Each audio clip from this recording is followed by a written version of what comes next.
What's up, folks? I had to make sure that I was actually live because I forgot when you do the scheduled lives, you have to,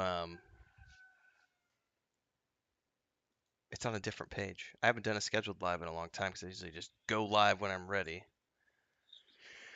What's up, everybody? How you doing? It is a Monday morning. Let's get all this shit set up so that I don't have to worry about it after the fact. It is Monday morning, the 31st. Happy Halloween, everyone. Today is a different thing than what I've usually done. I did a live stream maybe 3 months ago. Haven't done one in a while. My premieres are usually, I'm there with everybody for the 15 to 20 minutes that the videos are live, but I wanted to do an aftermath stream today for the Rings of Power because it has just been kind of this crescendo of,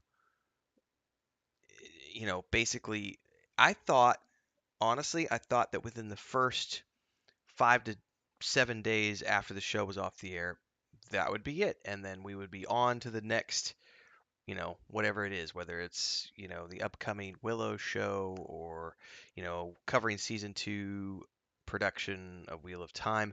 But instead, it's like every day a new article comes out. I mean, we've been what? We're 2 weeks out now or something. I don't even know how long it's been since the show's been off the air. And we're continuing to just find more things out about the sort of missteps that happen along the way with this production and all of the craziness surrounding Rings of Power. And I know that if you focus on some channels, it's all about just the rage everyone has. Out of the gate, I would like to say that for those of you who have been here for a while, you kind of already know this already. My rant videos have always been discussion pieces more than anything else. I don't think I've ever had any actual rage around the show. Disappointment, yes. Uh, and for sure, Grogan, the gift that keeps on giving. I've had disappointment and I've had frustration, but I have those same feelings when I watch anything that is based on a work that I know and love. Wheel of Time is a good example. Um, there have been other adaptations where I've scratched my head and gone, well, why did they do that? I would have done it this way. But I'm not the showrunner, so I don't get to say yes or no, so to speak. Um, at the end of the day, these rant videos are entertainment videos. So for people who are entertained by these discussions, that's the most important part. But I am truly confused by people who actually have rage against Rings of Power because they're like, this show must burn. And I've seen comments like the showrunners are deliberately trying to sabotage. Why would they deliberately do that? That makes zero sense and just speaks to conspiracies and stuff. What's up, Alex? How are you guys this morning? So the first thing we're gonna do today is we're gonna go through this HollywoodReporter.com interview that they did a couple weeks back because it is a gold mine for all of the things that have gone wrong with the show and the post-show damage control that Payne and McKay are trying to do, which I think Amazon has forced them to do in order to save face for Amazon. Because if you remember, anytime you see a streaming network who talks about like another good example of this is, and I love this. So recently, Dwayne the Rock Johnson, who I love as an individual, I think he's a great actor. He does some really cool stuff. He did that Black Adam film, and I've heard from some people that the film, I haven't seen it yet. I've heard from quite a few people that the film is meh. It's another superhero movie. Meh, not that big of a deal. But he's on social media touting the box office numbers and the audience scores, which are high on both regards. And without a doubt, the movie is commercially successful and it is finding an audience. But there's always a way to spin a positive out of a negative. And he has literally said, screw the critics. Look at the fan reaction. Look at the box office receipts. That's the proof that it is a valid success. And that's essentially what the Rings of Power showrunners have done with this article, which we're going to get into today. Alex says, yeah, I don't rage. The only time I do so is when I think Game of Thrones, read the books many years later, Heard the lies about the books will be completed soon. It never happened. No, that one I do. I do legitimately feel extreme frustration at George R. R. Martin, um, because it's been 11 years. He was on Colbert Report. It's not the Colbert Report anymore, and is it? It's I literally said the Colbert Report. It's not the Colbert Report. It's the Late Show or whatever it is with Colbert, with Stephen Colbert. And he said he's only 3/4 of the way done. And I'm like, how the fuck are you only 3/4 of the way done? And it's been 11 fucking years. And I heard somebody came onto one of my videos recently and left a comment and said we shouldn't, don't shit on George. He's a 77-year-old man or however old he is. We don't know if he has health issues and all this stuff. I mean, he's healthy enough to do press tours and he's healthy enough to do all these videos. And health is not the issue. The issue is he has gotten on stage with Stephen King and just talked about the fact that he's constipated. He's gotten himself into this corner where he has too many characters to deal with and too many plot lines. And I think he lost the plot for it. And he also has talked about how he didn't see big success as a writer until he was into his 60s. So when the HBO show came along, all of a sudden it was like, I've worked my whole life being a struggling author. Now I've made millions of dollars. Make hay while the sun shines. And I absolutely agree with it. I get it. I understand it. I know why he did it. I know why he's continuing to do it. But at the same time, it's very frustrating to those of us um, who are fans who got him to the place where he is right now. Yeah, Alex. Yeah, telling fans complaining about the time he's taking to do the books to just piss off. It is what it is at this point, which is why George R. R. Martin is the author that got me to the point where I said, you know what, I am never going to read an in progress book series ever again. That's why, as much as I love Brandon Sanderson, I will not touch The Way of Kings or any of that. No matter how many people tell me it's the most amazing thing ever, you should read it. Nope, not going to do it. Not going to do it because George R. R. Martin was the one who got me to the point as a reader where I said I will never read another book series that is in progress by an author ever again. I will wait until it's finished or I just won't read it because it's not worth my time to wait 11, 12 years. That's a decade. Kids can be born, spouses can die, things can happen, life moves on. I could go blind. There's all these things that could happen in that time period. It's like, no. Anyway, we're going to go into this Hollywood Reporter article today and there's something I want to go over to here, which is an older article, which we're going to get into. Alex says Black Adam's a good movie, not brilliant, but not crap like Thor and Love and Thunder. I haven't even done Thor Love and Thunder yet. I liked Thor 3, but Thor 4 felt like when I watched the trailers, it just felt like they were just doing a comedy shtick just to make people laugh, which is fine. But I'm not. Once they finished with the Avengers Endgame or whatever it was called, the parts 1 and 2. Once they finished with that block of films, which was like 15, 20 films, once they finished with those, I stopped following the Marvel franchise because they destroyed Thanos. And to me, that was the goal of those first 20 some movies was you're getting us to Thanos and now you're done. And so for me, it's done and over with. I watch them when I have nothing else to do, but I don't actively follow the MCU anymore. Um, Anyway, by the way, if you hear noises, the cats are going ape shit out in the room, out beyond, because they really want to come in the room and play. And I heard Chris yelling at somebody and throwing somebody outside. Right now, I heard the back door open, so somebody got chucked outside. I think kittens are being kittens. We got to go get the stitches out for Mary and Pippin this morning, and we were supposed to do that yesterday, but the vet wasn't there yesterday, so they misscheduled us, and so we got to go back today. So that's what I'm doing after I wrap up the stream this morning. So welcome everyone. We're going to be going over a lot of stuff today. I'll probably do at least an hour. We might do 2 hours, depends on how many viewers we get and what the conversations are like. We're going to be talking about a lot of stuff with the Rings of Power this morning. So if you're new here, this is the part like I do in all of my regular premieres. Like, subscribe, hit the bell icon so you get more like this. I do Rings of Power, Wheel of Time, and other videos every single morning at 6 a.m. Central Time. So thanks for tuning in, those of you who have been enjoying these.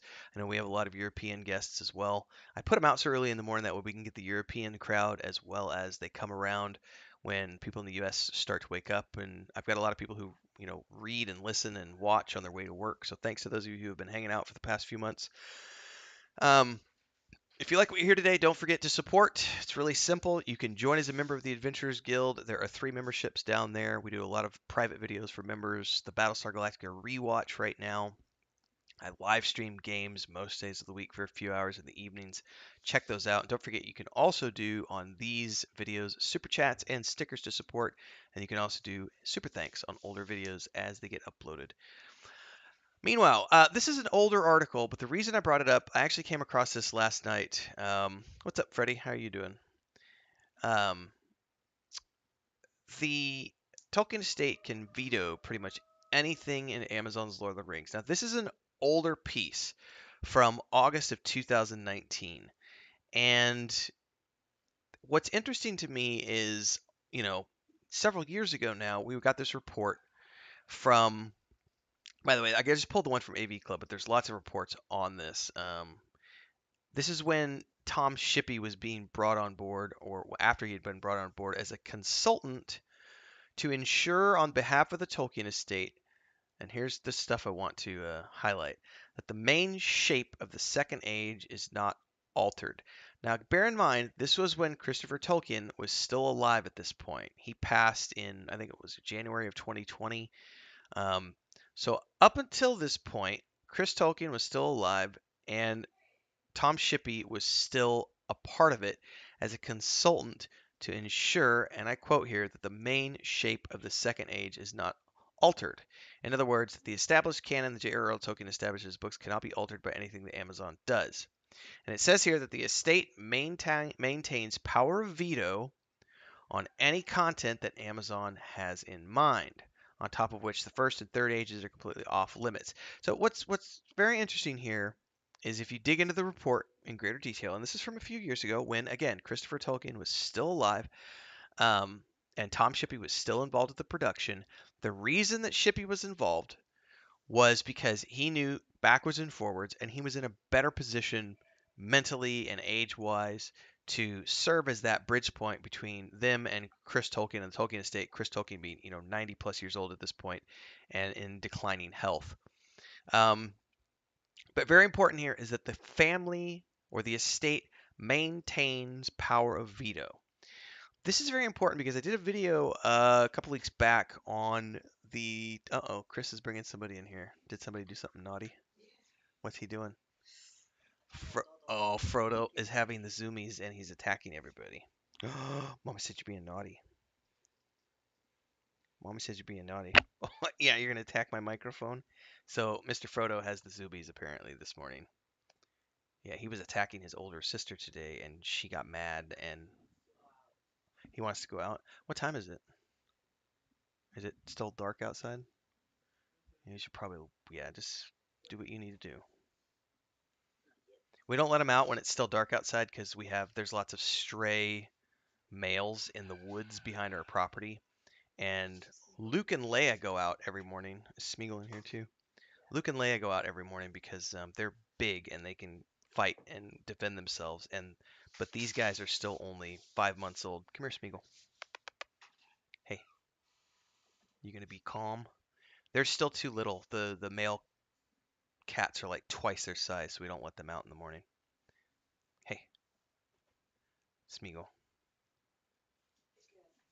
I think he's fine for now, Chris. Thank you. You're gonna be calm down there. All right. I have to pay attention to Smeagol because he likes to jump on the desk and get on keyboards and stuff. Um. Anyway, what's up, Real Winslet? Just finished House of the Dragon. It's repaired the brain damage I suffered watching Rings of Power. I'm only on episode 3. I gotta watch episode 4 this week at some point. Anyway, back to 2019. I did a video a few weeks, like 2 weeks ago, about the Tolkien estate. Might even have been last Sunday. It was Deal with the Devil, I think, was the name of that video. And it was all about the fact that a lot of people like to give Amazon all the blame for what happens to Rings of Power. But a lot of people don't realize that the Tolkien estate had full powers of veto on any content that Amazon was putting into the show. And up until the point where Christopher Tolkien died and they fired Tom Shippey, there was a lot of they were still in the script writing process. As soon as Does anybody remember the timeline? I feel it was like as soon as Chris Tolkien died, it was a few months later they fired Tom Shippey. And suddenly you've got Payne and McKay, buddy with Simon Tolkien, and talking about, oh, it's an invaluable resource to have Simon Tolkien on. And in that other video I talked about, like they literally talk about how one of the best parts of working with Simon Tolkien was he helped them navigate the rights issues. So he was helping them to navigate how to get around the rights, you know.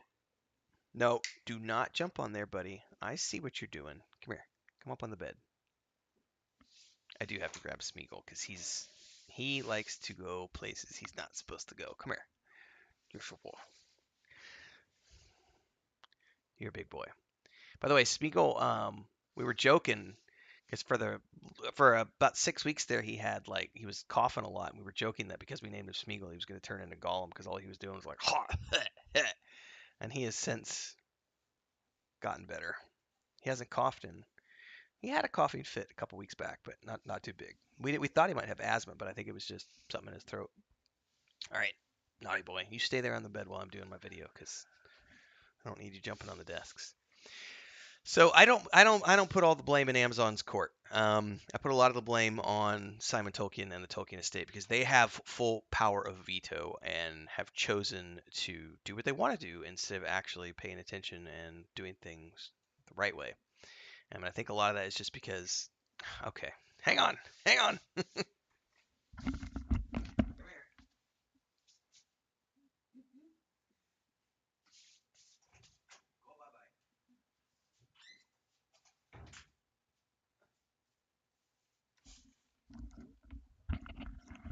I can't control Smeagol right now. He was like, as soon as I took my eye off him, he was up on Christina's laptop. So, um, I don't put all the blame on them. Anyway, let's go back to this Hollywood Reporter piece. There's a ton. I mean, this is a really long article, and there's a lot of really good information in here about public relations, damage control, and just kind of the shit show that is Rings of Power right now. So, here we say, since Amazon's billion-dollar high fantasy launched on September 2nd, The Rings of Power has been blessed with strong critical acclaim, 84% positive on Rotten Tomatoes, and dragged by online fan bashing with an audience score at 39%. And they make the distinction here that it says it includes an unknown degree of review bombing at the hands of internet trolls. Now, first and foremost, let's address the review bombing. Is it a real thing? Abso-fucking-lutely. Now, for people who think that it's not a real thing, and they're like, oh, Tim, you're just an Amazon shill for saying that it doesn't exist. My background is in game development over the past 8 years. One of the reasons that I refuse to put any games that I work on the Steam platform is because Steam allows for review bombing to take place. Now, they have started to take measures against review bombing in recent years. But let's say that you have a game where you do a patch because you need to fix some things. And in the process of that patch, you update one of the classes or you change something in the game that makes someone upset. And let's say that that someone is a streamer who has a large following. And that streamer says, I don't like the changes that you made. Fix it. And you don't. They get upset. They rally their fans behind them and they make a statement while they're doing a live stream that this game is a piece of shit. And all of the fans go to the page for that video game and they give it negative reviews, despite the fact that many of them have never actually played the game. They're doing it because their favorite streamer, someone whose opinion they value, has said that that's a piece of shit. Therefore, they're going to call it a piece of shit and they're going to go out there and they're going to try to review bomb it. Review bombing is a very real thing. A lot of people like to claim that it's not. They don't know what they're talking about. Review bombing is very real, and that's why I won't put any game that I work on Steam. So the idea that they call review bombing in hashtags in air quotes here, um, it is real, and there is that element at play. However, it never makes up for the vast majority of negative reviews, even for video games. It has to be an extremely huge online community to negatively actually tank something with reviews. And it is very rare, even in the video game industry, for that to actually happen to the point where a company will come in and say, actually, that's not, because Steam has on occasion come in and said, we're going to fix the reviews on this game because it's obviously an army of bots. Because the game had 75 positive reviews, and then this streamer got pissed, and then all of a sudden there's 1,000 negative reviews. That doesn't happen, and the algorithms can track when that kind of behavior takes place, and they can adjust it based on those reviews are probably a bunch of bots, or they are probably a bunch of fake angry people. So the review bombing is definitely something that plays into thing, um, but it's not a big of a deal as as the Amazon people would like you to think, because they want to say that the reason that they want to claim that the reason the audience score is so low is only because of review bombing, and that's just not true. And again, confirmation bias is a real thing, and I'm as guilty of it as the next person. I've been doing Rings of Power videos since February, 8 months or whatever, and I've done in the ballpark of like 100 Rings of Power videos that have amassed hundreds of thousands of views, and I've got tens of thousands of comments across all of my um, videos. I think I can count on two hands the amount of like actually positive comments that I've gotten. Now, some of that again is review bias because the people who see my content are most likely to see my content because they agree with the type of content that I'm producing. That's just the way algorithms work. So I try to take that with a grain of salt. But even the people that I know who are my friends, who I game with on a regular basis, who I do D&D with and everything else, we got Nathan, Sparrow, Bounty Code, Maduros, my brother, um, etc. None of those people like the show either. And so there is a very real, even if review bombing accounts for 10% of that being skewed, you're still dealing with 50% of the fan base that's just completely upset with what you've created.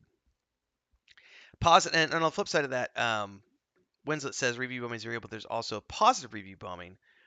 It's never clear what the ratio is. It's absolutely true because paid reviews are definitely a thing as well. Um, because a lot of the times, if a company sees something going wrong, they will absolutely employ an army of, paid guys. It's kind of like the guys who and I'm going to say a name here, and I don't want anybody to think that anything of this, but I'm going to use this as an example. Um, the Maybe I won't even say the name just so I don't get accused of saying this. So the previous president of the United States, the last one, the Cheeto, um, I think one of his sons released a book, and um, that that book got on the bestseller list. And then they found out that the reason that book got on the bestseller list was because their organization went out and bought tens of thousands of copies to give out at rallies and stuff. And when they bought the copies, it got onto the bestseller list because they bought the copies. The only reason it got on the bestseller list was because they bought the copies that they were giving away, not because the book was actually making any sales. So it is true that you can absolutely skew numbers in either direction, and we have no frame of reference for knowing how much of the review bombing was skewed or how many of the critical responses were skewed by paid reviews. We just don't know. I do know that a lot of people agree that the IGN piece that came out last week felt like a paid it felt like a paid piece because it was so overwhelmingly sticky sweet positive with like almost no negatives to it that I don't know of anyone who read that and went, "Oh, that's a pretty good review of the show." It was like, "Really? That's how are you?" No, like everyone else is critically reviewing and poking fun at the bad things. Um, I don't think she's a bad actor.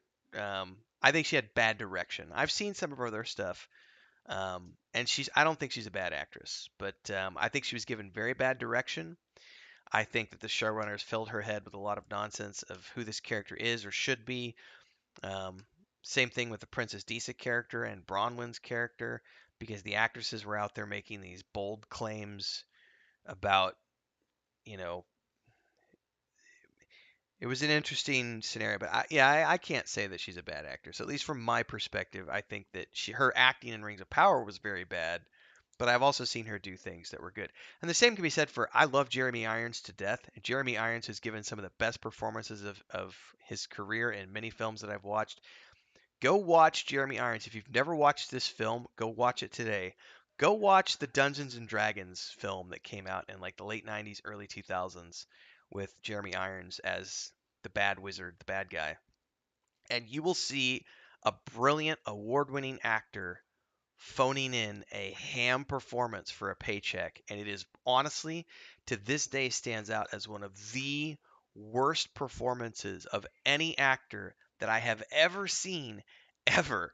And Jeremy Irons is not a bad actor, but he was given bad direction and he just phoned it in. And whatever reason he had for taking that film, great, but it was a bad, bad, bad performance. So that's just, I'm using that as an example of good actors giving bad performances because they were miscast or given bad direction or so on and so forth. Um, let's see here. Dun, dun, dun, dun, dun. This is crazy.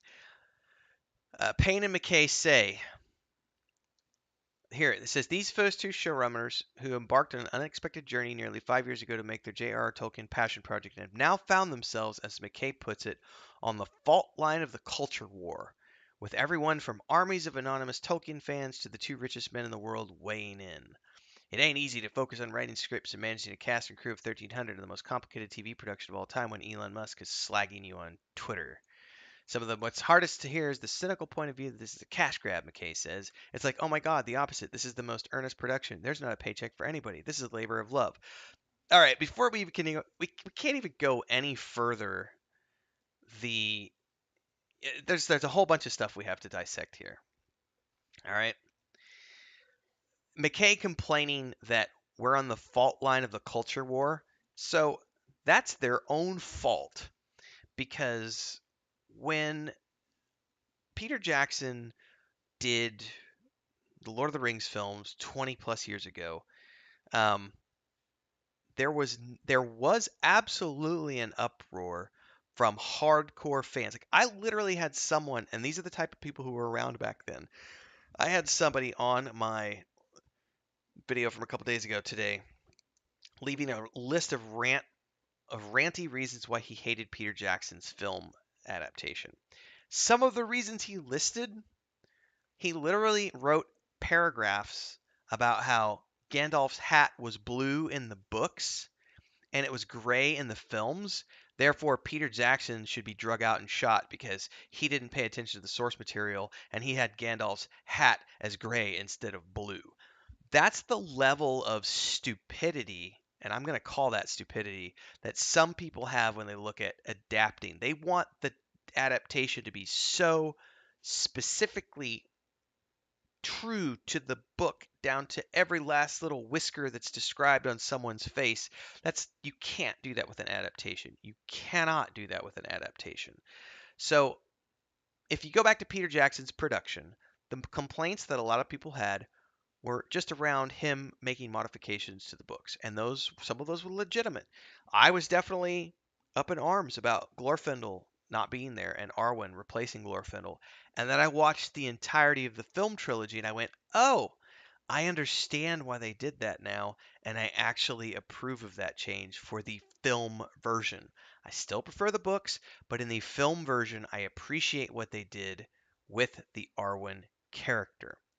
But they never at any point in time that I remember got involved in a culture war with people. People who were upset were the ones who were like, Gandalf's hat needs to be blue, as opposed to the Rings of Power, where we had, and this is the issue here. They made two grievous mistakes when they first started doing press around this show. Because here's the thing, when they announced that this was going to be a second age show, everyone was like, oh yeah, this is gonna be awesome. Tom Shippey on board. Oh my god, this is gonna be awesome. Oh my god, you're filming in fucking New Zealand? Awesome. You're gonna be using Weta Digital? Oh my god, the band's back together. We're gonna have this awesome show. Nothing for a long time, and then boom, we get the Hollywood, we get the Variety interviews and the Super Bowl commercial all in February, right? Just like all at the same time. And immediately in that very first piece, this is what started my journey down the Rings of Power rabbit hole. That first episode, that first interview, where they said, we're going to write the novel that Tolkien never wrote. Oh, shit, you shouldn't have said that. And then you had the executive producer saying, and I'm paraphrasing here, we're going to modernize Tolkien's work to bring it into the 21st century, which is essentially you're making a statement with those two declarations. You're making statements that you are attempting to modernize the work, and whatever that means to who it's a charged statement. I'm not going to try to interpret it because we all have different interpretations of what that means, but that's a charged statement. So is we're going to write the novel that Tolkien never wrote, because you're very clearly now no longer adapting the source material. You are changing it for your own personal reasons, and you're choosing, and this is the thing, they chose to become a show that was on the fault line of the culture wars. That's on them, not on the fans. That's on them for choosing to do that. Um, so that's that component here. There's a lot of chat. I'll get to that here in a minute. And then it says here, some of what's hardest here is the cynical point of view that this is a cash grab. It's like, oh my God, the opposite. This is the most earnest production. There's not a paycheck for anybody. This is a labor of love. I find that very hard to believe when this show has a production cost of $58 million per fucking episode. Um, it cost $700 million for the first season of production. It's in this article at the end. That price tag is at the end. Variety then reported on it and said it was 700, it was 400 and whatever it is, 450 some, 456 or something. I don't remember. But the math comes out to $58 million an episode. When you have sister shows like House of the Dragon being produced for 20 million an episode, it is hard to stand there on that mountain and claim that you're not doing this for the paycheck, or that there's not a paycheck job for anybody. It's a labor of love. I don't buy that for a minute. Now, did the actors get paid? Not really. I mean, if you look at how much the actors got paid, they didn't actually get paid that much. They got paid sort of minimums because they're all a bunch of no-name actors. There weren't really any big names in this show, so they got away with a minimal cast budget. I think from what I've seen, most of the budget went towards the marketing and visual effects. They brag about how they have more than 1,500 visual artists around the world. Um, anyway, so before I get into the next part, let me address comments here. Let me go through here and see what people are saying. Traveling says, I knew you were going to bring up the D&D movie. It's so terrible. I love it. It is terrible. It's hilariously terrible. I've watched it multiple times over the year. First day it came out, I remember sitting in the theater parking lot, smoked a joint, went in, watched it, and even as high as I was like, oh my God, this is a piece of shit. I cannot believe they did D&D dirty like that. And then I proceeded to go back and watch it 2 more times the same day. It's so bad. It's so bad. It's good. Real ones, it says, pissed at the scouring. The shower was skipped. I mean, but I got it, says the rest preserve the core of the story so well. Exactly. Like, I mean, I wanted the Scouring of the Shire to be there, but I understood why they didn't have it be there, because it was, it was added a huge chunk of the movie, and the story was over once Frodo throws the ring in Mount Doom. That's it as far as the movie was concerned, because their treatment was, what is the journey? What is the book trilogy all about? And essentially, it is the journey of the hobbits to throw, journey of Frodo to throw the ring into the volcano. That's the story arc. That is the core, and then from there you go back and say, well, what other things are integral to that journey? Excuse me, the Scouring of the Shire happened after that, so it's not part of that core journey. Would it have been cool to see in the extended editions? Hell yeah, but I understand why they didn't do it. Um, Snowboard says, to be fair, blue hats are underrepresented in modern presentations of the fantasy genre. What's up, Eric Mar? How are you doing? By the way, Eric Mar, I went to the store the other day. They didn't have yeast, so I can't make the bread recipe that you put in the Discord. By the way, everybody who's out there, Eric Mar is sort of a long-term community member since earlier. About a year, I think he's been around. He's lives in Bulgaria. I used to live in Bulgaria. We trade a lot of recipes. In our Discord channel, there's a crafts and gardens and pets and things. He put up a bread recipe because he bakes a lot of bread. Um, um, and I was supposed to make that recipe, and I never did because I haven't been able to find any yeast. Because where I live, we only have one supermarket, and not a lot of people do baking here. Chris thinks she knows where she can go find some yeast, so I'll be attempting that at some point in this soon. Real Woods a fan, Mega Fans trailer. Oh my god, that Mega Fans trailer made me laugh so hard because when it popped up, I immediately saw it on the Spanish channel as well, and I was like, wait a second, this is the same. This is because I speak Spanish was the only reason I knew what was going on because I saw the English one and then like 30 minutes later I saw the Spanish one and I went, wait a second, this is the same fucking video just with different people. And then it was like, then I went digging and I found the German version and I found the Portuguese version. And then I did the video on it and I asked people to provide me with links to the other ones from their native channels. And so, like, here's the Italian version, here's the French version. It was like they were blanketing coverage with these super fans who are paid actors and influencers. That was one of the worst marketing moves well, a brilliant marketing move, but also one of the worst things I've ever seen in terms of how transparent it was. Um, Labor of Love. Okay, Freddie says it hit me when the other YouTube folks saw the London showing. It had all the exact same worded review. Yeah, that's exactly what I was talking about. Sekira's Blade says it's unfortunate that now this complete and utter shite is the forefront of Tolkien media available. I hope it burns and fades into nothing. It's sad. I mean, especially when you go to like the HarperCollins website to go buy the books, and now the book covers are Rings of Power images. Like, where's all the cool like artwork from John Howe, and so on and so forth? And instead, we've got the hands with the swords and other things from Rings of Power. It's really sad.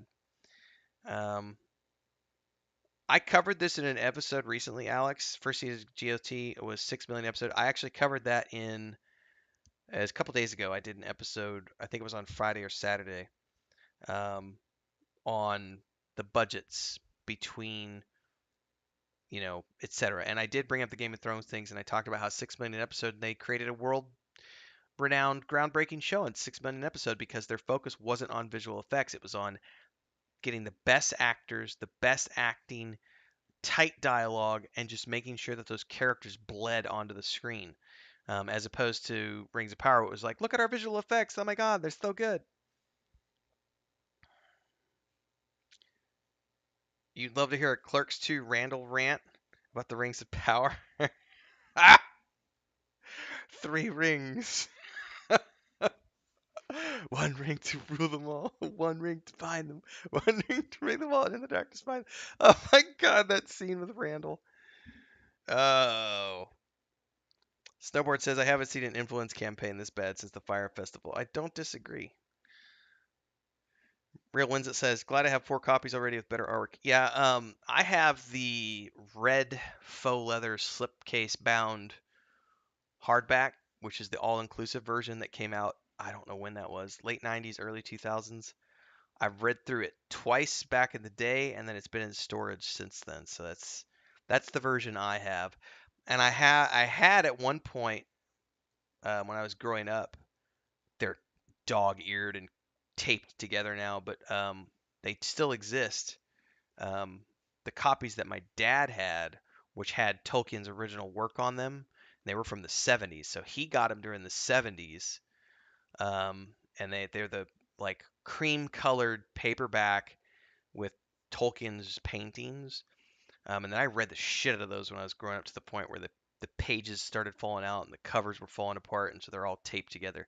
And then I eventually got like a box set that had artwork from Peter Jackson's films, and then I wore those out and gave those to my brother. Um, right, Freddie. I definitely have a set. Well, I don't have them anymore because I gave them to my brother, but the set from the Peter Jackson releases. Um, yeah, but I love that red leather bound one. And then I got Chris the version in Spanish, which is up there in a box set, because Chris has never, she still hasn't read the books. I got them for her before we moved, like for her birthday 2 years ago, actually. And she started reading The Hobbit, and then we got sidetracked with all the work we're doing on our fantasy game, and so she started doing artwork and just got sidetracked and didn't have time to read. And she's not had any time to read since we moved here because it's been chaos with all the cats and trying to build the homestead up and everything else. That's actually today is another chaos day because it's gonna rain on Tuesday and we gotta yeah, there's chaos. Anyway, so she hasn't even finished reading the books yet. She got partially way through The Hobbit and then got sidetracked. But Chris, by the way, loves. We all have things we like to pick apart about Peter Jackson's films. I think most fans will say that the Hobbit films were not that great for reasons that I don't contribute all of that failure to Peter Jackson. Um, but she loves the Hobbit films, um, especially the Desolation of Smaug. That's like her favorite film out of like all of them. And then Wheel of Time. She enjoyed the Wheel of Time as she'd never read the books, and she was like, "This is a pretty good show." And I struggled with it, and I thought at the time Wheel of Time was the worst show I'd ever seen until I watched Rings of Power, and then now I'm going back and rewatching Wheel of Time to reanalyze things I saw. Chicken Coop is looking nice. Thank you, I appreciate that. I'm doing the I haven't actually finished cutting all the videos, but I'm doing the rescue cat shelter build is getting produced for the other YouTube channel, which is our for those of you who are interested, Chris and I bought a homestead in Mexico, and that's where we live, and that's why there's like no paint on the walls and everything else because it's a work in progress. And so we do the other channel is our old travel blog channel, and so we do all the other build stuff happening there.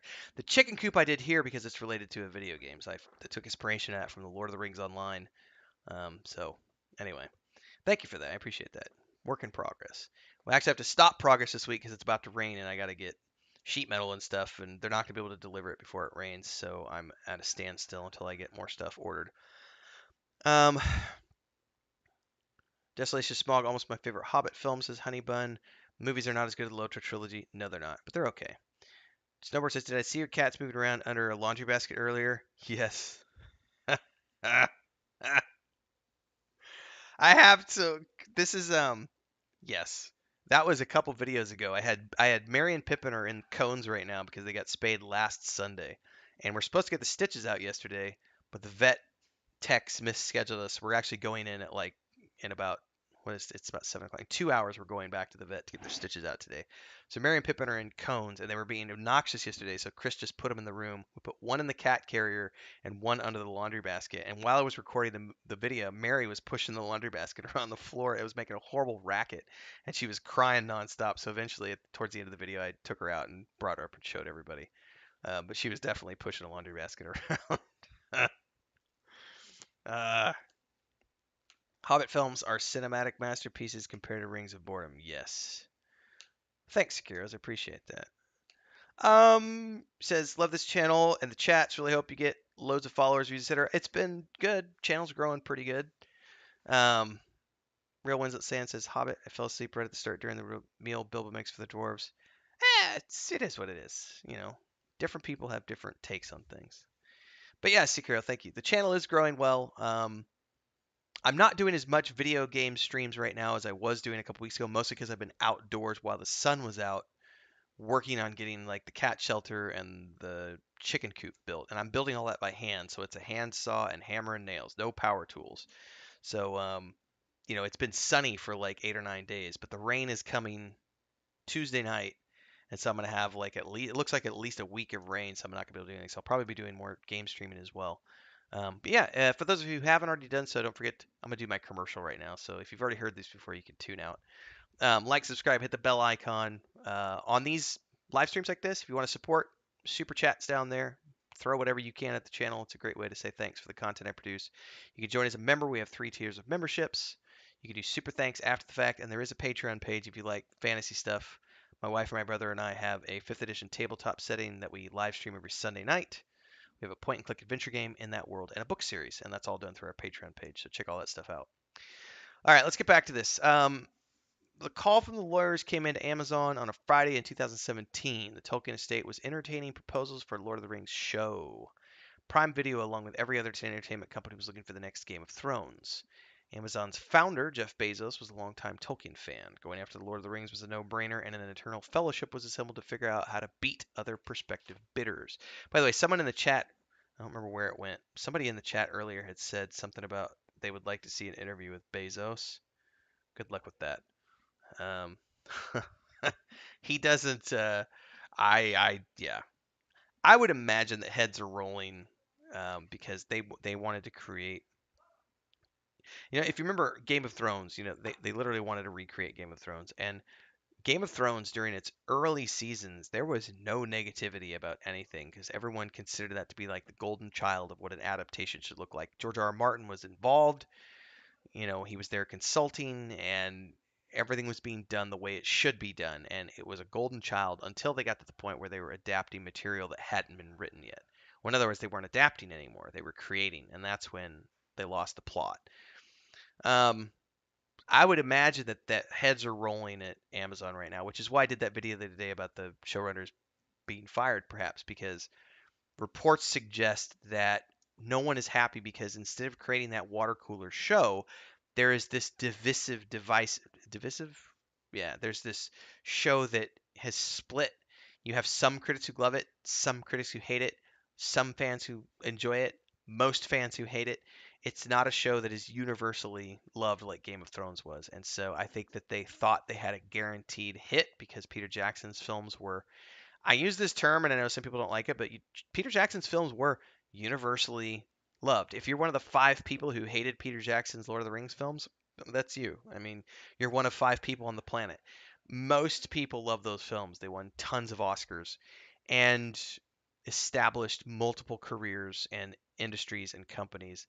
And I think they thought they had a guaranteed success because of the built-in audience with the 150 million books sold type of thing. And that's not necessarily the case. HBO pitched a retelling of Peter Jackson's films, which they passed on. Um, Netflix pitched an MCU style where they were going to do the Marvel approach. They were going to do like an Aragorn show, a Gandalf show, an Arwen show, so on and so forth, and build up towards this climatic, thing. And I read an article last night that says that made the Tolkien estate panic. They didn't want to see the MCU approach, and I forget where it was.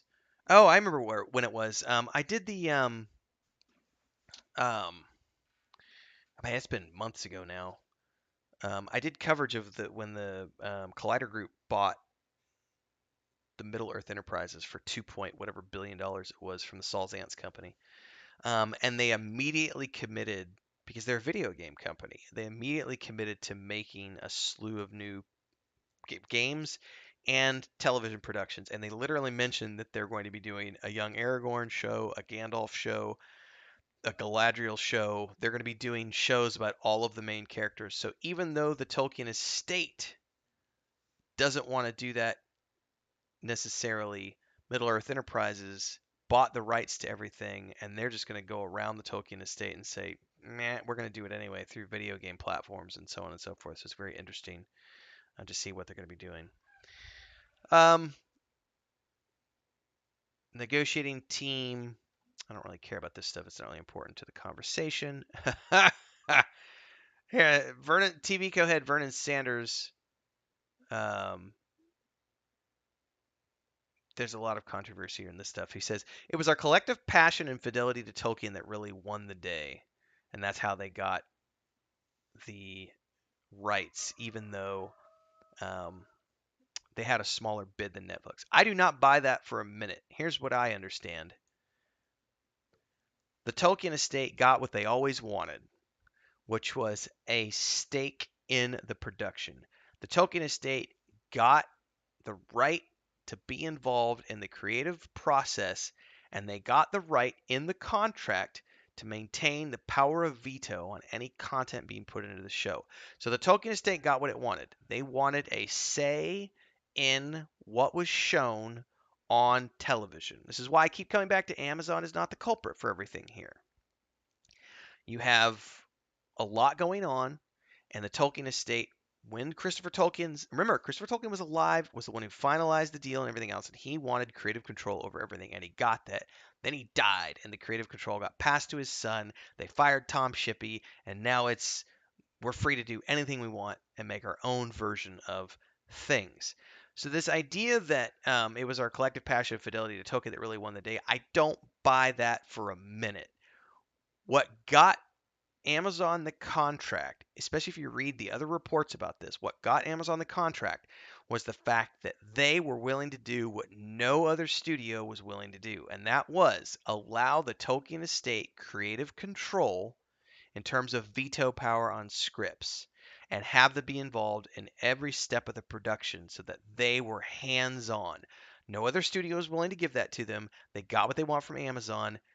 It was not as much of it was about the paycheck, but also about the fact that they could be involved in the production.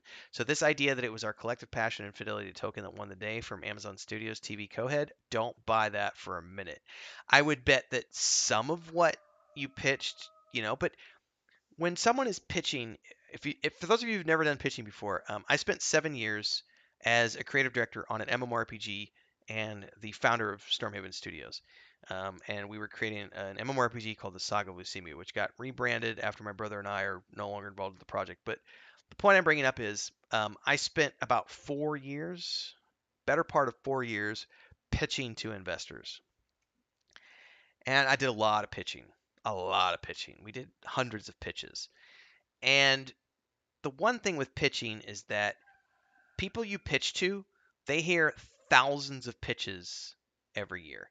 And those pitches are always very similar. If we're talking video game pitches, then those pitches are all going to sound exactly the same. So what helps you stand out from the other pitches if they're all about the same thing? So this idea that Amazon was the only one who was willing to have fidelity to Tolkien, that's just not true. Everybody who pitched to the Tolkien estate was pitching something that was a version of Tolkien. So you can't claim that our fidelity to Tolkien was what won the day. No, what won you the day was the fact that you were willing to give the Tolkien estate what they always wanted and they had never had, which was a say in the scripts and the creative vision and the creative direction of things. Plain and simple. We can go back to 2019 and see it laid out in these reports. You got veto control, and that's what you wanted. This makes me laugh. When Payne and McKay heard from their reps that the Rings was coming to TV, a shiver ran through us. They moved to Los Angeles and spent years toiling in the screenwriting game without a big win. Their previous gig was at Bad Robot, where they punched up scripts and developed several projects, such as an abandoned Star Trek movie. Said we had reached a point. We'd been writing movies for 10 years that should have gotten made. Oh, this makes me laugh so hard. Movies where the director was right, the cast was right, the script was right, the title was right, and it was a big IP, and it still wasn't happening. So we thought maybe we should just try this TV thing. This right here is the biggest tell to me that these guys were never, ever, ever truly interested in developing a Lord of the Rings intellectual property. They may have been fans of Peter Jackson's films and loved the books for whatever components, but they clearly state here that we weren't getting our careers off the ground in film, so we decided that we should try TV because we wanted to be showrunners. We were tired of being script doctors. We wanted to make a names for ourselves. So then they decided we can now, if they're taking pitches, let's submit our pitch. There's a whole bunch of chat that's been going on, so let me back out of it before I do any more here. Real Wins it says if Bezos really is a fan, he must be livid. Probably. Snowboard, have I been watching Andor? Oh yeah, dude, I'm reviewing Andor every Wednesday morning. I review the latest Andor episode here on my YouTube channel, and I fucking love it. I love Andor. It's a great show. Chris Rose. Oh yeah, and it does have a lot of like political. It's great. I love it. Chris Rose said, "Wow, an early live stream about what I've been bitching about since the show came on. I have my cup of coffee and I'm here to listen. Well, welcome aboard, Chris. For those of you here new, don't forget to like, subscribe, hit the bell icon." Dun, dun, dun. Honeybun says, with Andor, I hear it's good. The fans have been burned too much, and I'm not even a Star Wars fan. That's not. I don't buy that for a minute. There are some people who have this woke agenda conspiracy theory in their head, and they don't like Amazon. Or excuse me, they don't like Amazon. They don't like Disney. They don't like anybody. But it's the same people who are upset that a black woman was more powerful than Obi-Wan Kenobi. Those are the people who are upset at Star Wars, and those people aren't real Star Wars fans. They're just crybabies, so they can fuck right off. Chris says, I like Andor, but I did have trouble staying awake a few episodes. It is slower. It is slower. Um, we do know how it ends, and they've committed to 2 seasons. So, dun, dun, dun. What's up, Liam? RIP Christopher Token, I agree. By the way, everyone should go check out Liam's channel. Liam's Lyceum. He was just in chat. I don't know if he's still hanging out here. He's the green letter name. That's because he's a member of our channel. Liam's got a great YouTube channel where he does book reviews. So you should check that out if you haven't already done so. Make sure to click on his name and go over to his channel. He's also a Patreon supporter over at our Patreon page. Liam's been around since 2014, following all of my projects and supporting all the way back in the day when we did our when we did our T-shirt campaigns before we ever did any crowdfunding or anything for our MMORPG project. Liam was there buying T-shirts with him and his brother. So Liam's been around for 8 years now or so. Chris Rose says, I know the first season is good with changes they make in the next. Who knows? Whole thing's interesting how they end up getting blown up. Yep. Snowboard says they failed upwards. Real ones is 100%. Chris RIP2's Tolkien. Nope. Reva was a rubbish character. She had flaws in her writing, but Obi-Wan Kenobi was one of the best Star Wars shows that I've seen. So I'm gonna have to respectfully agree to disagree with that. I covered Obi-Wan here on my channel and loved. It was 10 out of 10 for me. My brother and I were just fascinated with the character development of Obi-Wan Kenobi of like being this just torn individual who believed that everything, he just had it all on his shoulders of feeling like it was all his fault, and then like cutting himself off from the force for 10 years. It just, there's some amazing story development here. um Snowboard says no one tuned in for the subplots. We just wanted Vader versus Kenobi. And unfortunately, that right there is the truth. Most people didn't give a shit about story. Most people just wanted to tune in for the Kenobi versus Vader stuff. By the way, that lightsaber sequence was the best I'd seen since Obi-Wan versus Darth Maul, and I stand by that statement. That's like the best lightsaber um, scene of all time. So it was great. Um, anyway, going back to Rings of Power here, they wanted their spotlight, and they pitched, and they got it. And they went through various pitches, and I've already covered this in other videos, so I don't want to go over this too much here. But they talk about how they, came up with the pitch overnight and pitched a one-line sentence, and then had to do multiple more pitches, and then did an overnight marathon, a single marathon brain session overnight where they cracked the code and came up with the show's major storylines in a single night. And I covered this in a different episode when I talked about Peter Jackson taking a couple of years to write, and these guys did it in a single night. So it's the difference in production value. These guys were script doctors, and their whole job was taking other people's stuff and punching it up and adding mystery boxes and spicing up the dialogue and doing things of that nature. And I don't think for a minute that because none of their stuff ever made it to the finish line, I don't think that that's because they were bad. And George R. R. Martin just did an interview actually with he sat down. God damn it, who was he sitting down with? It was another like writer, and they were maybe it was Colbert, I forget, but they were talking about how you know he had been in production for a long time. He went back to his days working on like um, the Twilight Zone when George R. R. Martin was working in television, and he was saying how like he spent all of these years working in the dark, working on scripts that never got seen. And this is George R. R. Martin before he became famous, right? So back in the day when he was just an unknown, and he was like, I eventually got to the point where I didn't want to do that anymore because I wasn't, I was tired of working in the dark. I wanted something more for myself. I wanted to be seen. I wanted to be heard. I wanted to have my name out there, have my face out there. So even George R. R. Martin admits that for many years before he became successful, he spent years in the dark being an unknown, unnamed script doctor, script writer who was working on things that never saw the light of day. For years he did that. So it's not uncommon for that to happen. So the idea that people have thrown out there that Payne and McKay spent 10 years in the dark and that's proof that they are somehow horrible at their job, that's not true. Simply not true.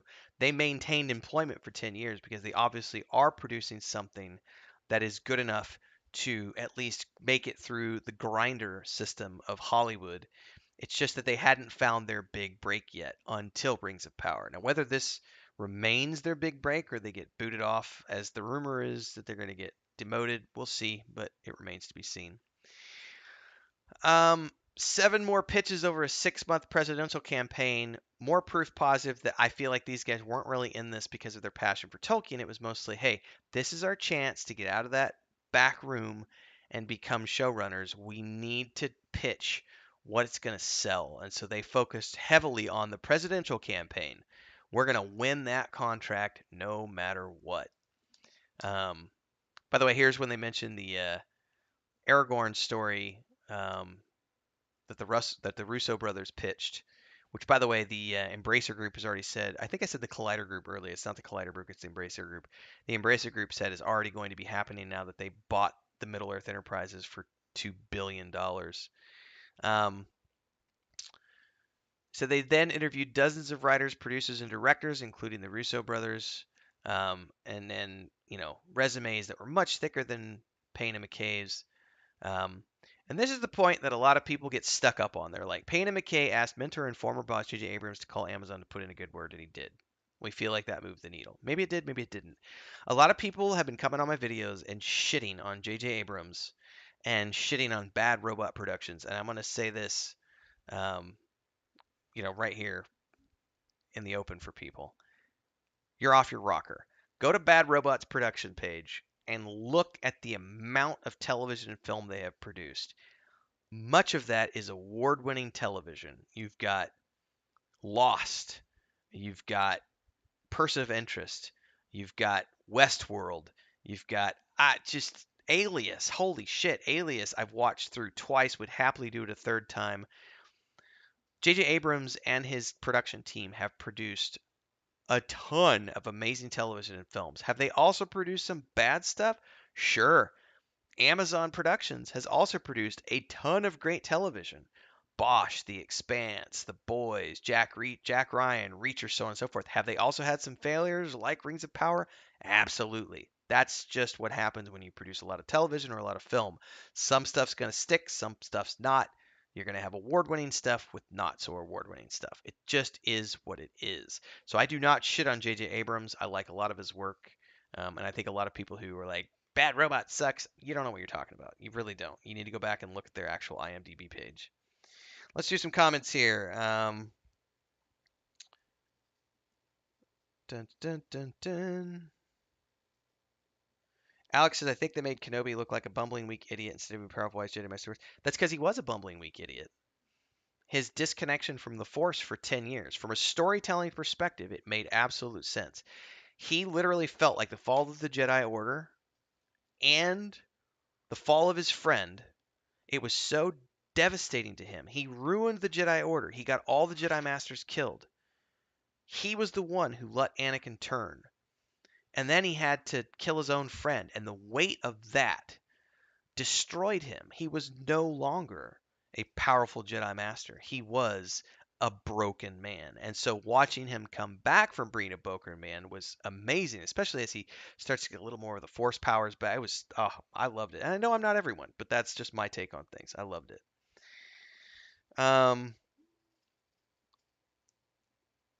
I'm skipping all of the woke agenda stuff, folks, because tomorrow's episode. Welcome to the channel, Darkest Ape. Tomorrow's episode is on the supposed woke agenda, and I am saying supposed because people have claimed that Amazon has some sort of woke mandatory policy that people have to follow, and I went and dug into that, and it's just It's not true. It's not true. They do have an inclusion policy, but it's not mandatory, and there are a lot of shows that prove that it's not. Plus, we have a whole bunch of other stuff. That's tomorrow's episode, so I'm not covering that here today. Wheel Wednesday says, "Bye, I have to bounce. I'm probably answering this too late, but thanks for tuning in. You have a Zoom meeting to attend." That's dun, dun, dun, dun. Considerably Sane said Westworld got shit right after first season. Depends on your point of view. I've enjoyed Westworld all the way through. I think it's been a great show. Um, and it's just, yeah, snowboard. That's my thing. Not only that, but just the devastation of just losing that connection, losing your friend, thinking that all those lives lost are yours.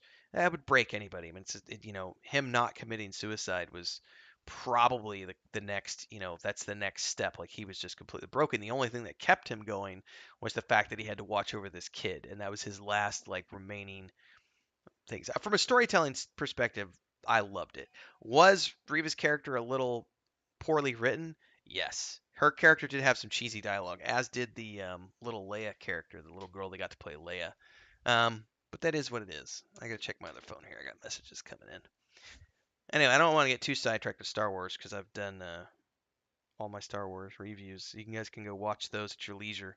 And we're covering Andor right now on Wednesday, so check that out. It says here the first seasons of Rings was an incredibly long shoot, complicated by COVID delays extending over 18 months. Was filming done in New Zealand. Lindsay Weber was brought on as a key executive producer. Then for season 2, they moved production to the UK, where the company is establishing a hub. This made a lot of people upset because they had promised the New Zealand film industry that they were going to film everything in New Zealand, and the New Zealand government had given them tax incentives, and we're expecting that the next 10 years of, another 10 years of Rings of Power, or another 10 years of Middle Earth, was going to be produced through um, New Zealand. And then they pulled the plug because the UK gave them a bigger tax incentive, because the UK went, oh no, we actually want all that over here. And so Amazon said, well, we're going to go establish our own hub of studios and everything else over in um, the UK, because they're getting better tax breaks and they can set things up over there.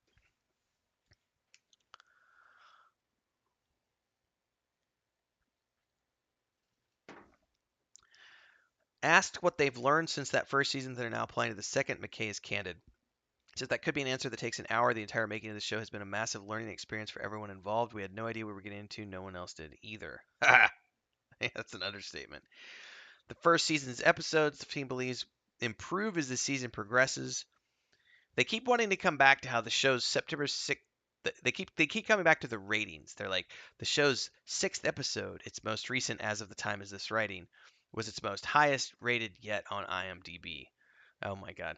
They said the aim of season 2, which quietly started filming October 3rd at Bray Studios, is to be bigger and better on every level by an order of magnitude.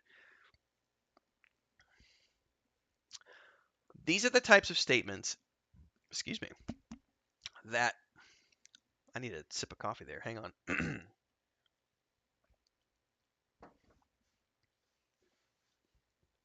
Bigger and better by an order of magnitude. That's the sort of hubris that just doesn't.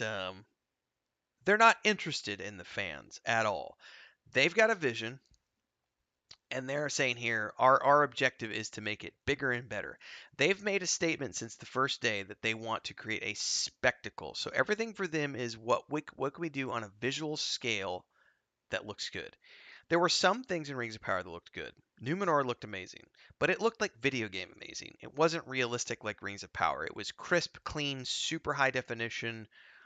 Like the color palette was really bright, and just everything felt like it was 4K in your face, and for me it didn't feel lived in or real. It felt surreal.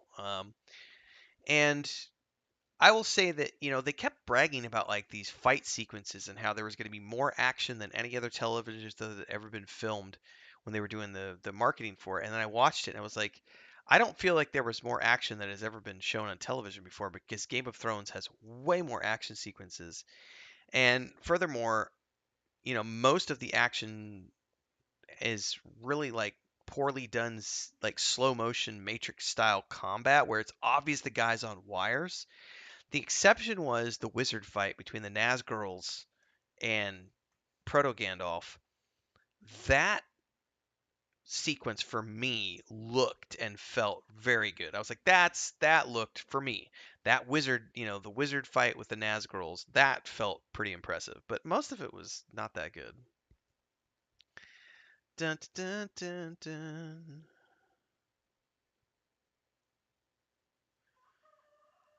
Some people have nice things to say about the pilot and the second episode, or they didn't have nice things to say, but I hope they stay for more episodes. The bar has to keep going up.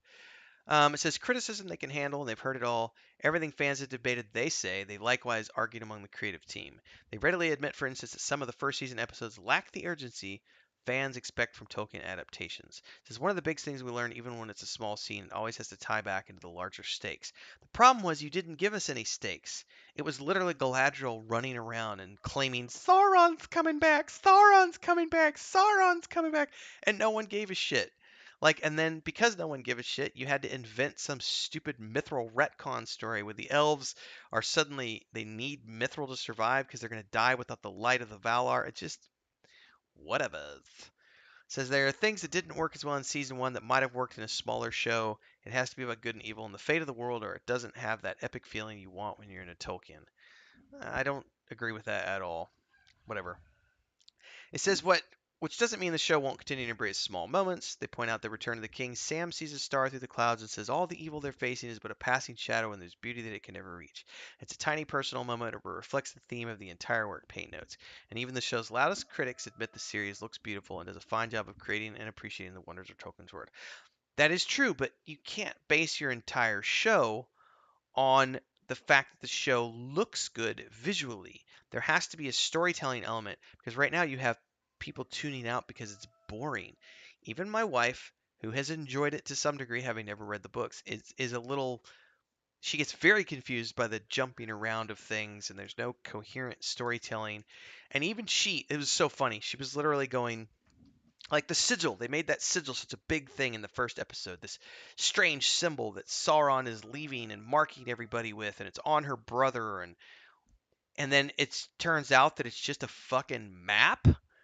Like it's just the mountain range instead of being sideways, it was vertical, and like you're all too.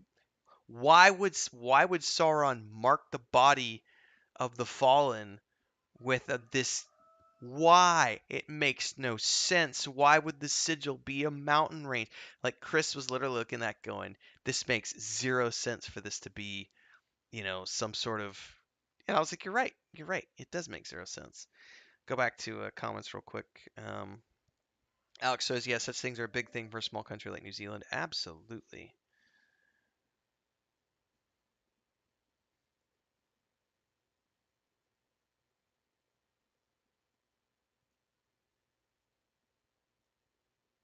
Hang on, I'm processing the comment that Considerable Sane wrote. And it's broken up into two. It's broken up into 2 sections here. It says, Tim, don't you think they fuck up franchises, classic source material so much while making mediocre stuff into great shows and originals great because they're professionals but not faithful fans? So I actually had a really good conversation. For those of you who don't tune in on Sunday nights to our Twitch channel where we do our live stream of the Weave in the Void campaign, one of our partners over there and one of the guys who participates, Skinny and I, we stayed up. All of us stayed up late last night after the show, talking like we usually do. And then Skinny and I stayed up even later after everyone else went to bed, and we were talking about book adaptations because he and I share. We're talking about Cyberpunk 2077 and the tabletop game and the video game adaptation and all this other stuff, and then the Edge Runners. And then we were talking about we got talking about book adaptations, which eventually led us to Rings of Power and stuff. But we were talking about the difficulty with any established intellectual property. All of us have opinions about how it should be adapted. All of us. I always go back to I grew up as a third generation natural stone and ceramic tile and extra stone contractor, third generation. My grandfather, my dad, all my uncles, my cousins. I did it for 20 years, worked construction. Um, if you're building a house and you ask 100 carpenters, what's the best way to build the house? Well, here's the thing. There is code that tells you how to build things. However, how you build within that code is entirely up to you. If you ask 100 carpenters how to build a house, you are going to get 100 different answers. All of those answers are ultimately correct because they lead to the house being built within the framework of that code. But each different way is going to be slightly different. It's the same thing with a television production or a film production that's adapting an intellectual property. All of us as fans have 100 different opinions on the way that something should be done. And this is I'm gonna pick a quote out of here. He says, um, the word faithful.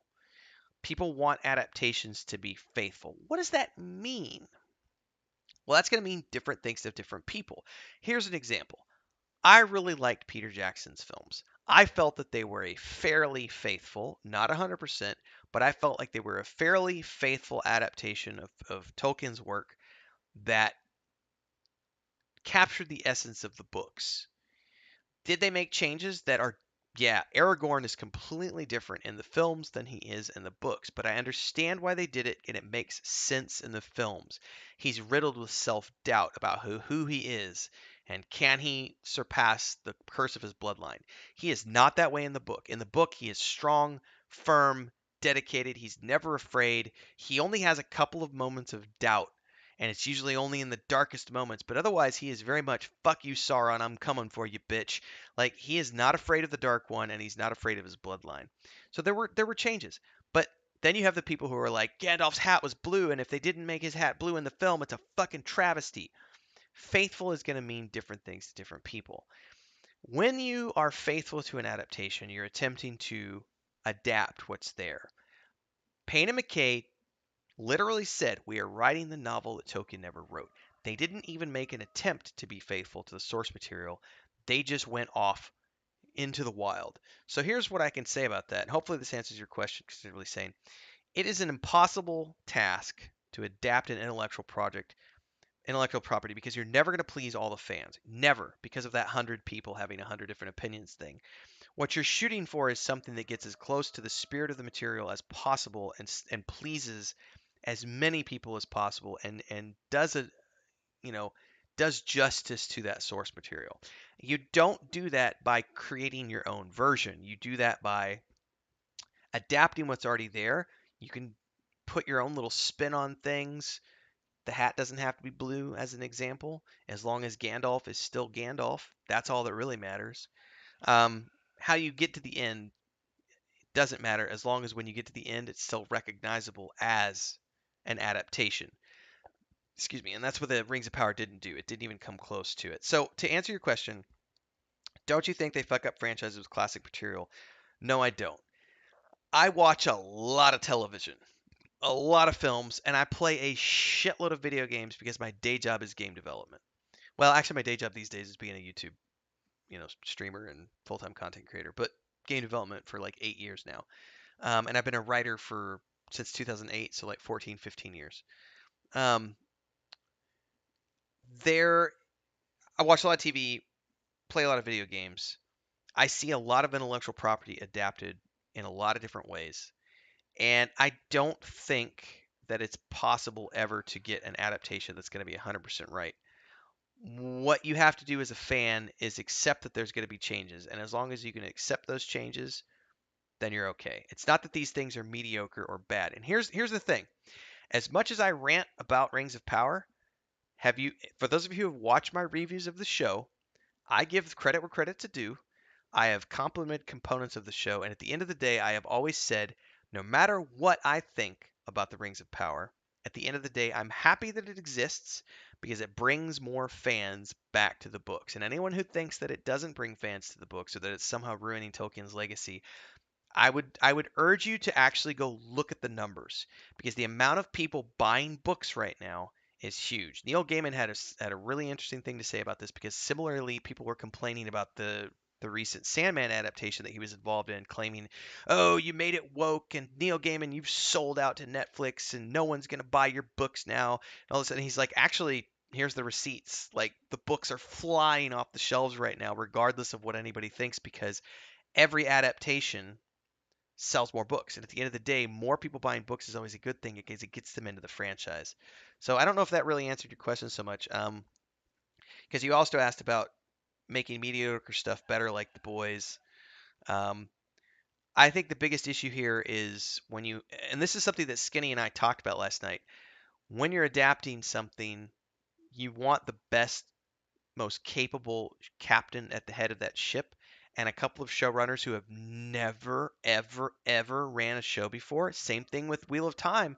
Wheel of Time bombed miserably because Raf Judkins has never produced a fucking show in his life. And he's doing this as a complete newbie, and that leads to the books not actually being given the proper care because they don't know how to do it because they've never run a show before.